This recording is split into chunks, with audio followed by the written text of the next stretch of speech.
Ang alamat ng elepante. Kwento ng tatay kong panot. Noong unang panahon, sa liblib na probinsya ng Tarlac-Tarlac ay may dalagitan na ang pangalan ay Ellie.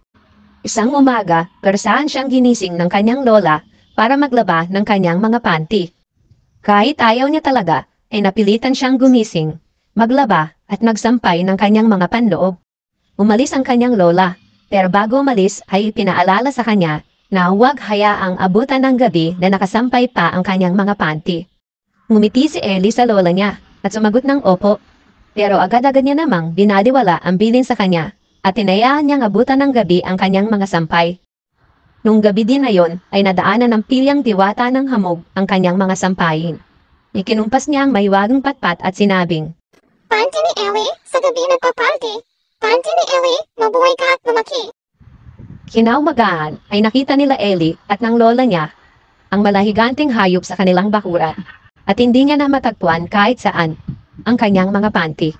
Naniwala sila at ang mga kabaryo nila na ang hayop na ito ay ang nawawalang panty ni Ellie, kaya tinawag nila itong Ellie's Panty. Lumipas ang mahabang panahon at unti-unting naghiba ang bigkas sa Ellie's Panty. Una naging Ellie's Panty, tapos naging Ellie Panty hanggang sa maging elepante. The end. Like, subscribe, and ring the bell.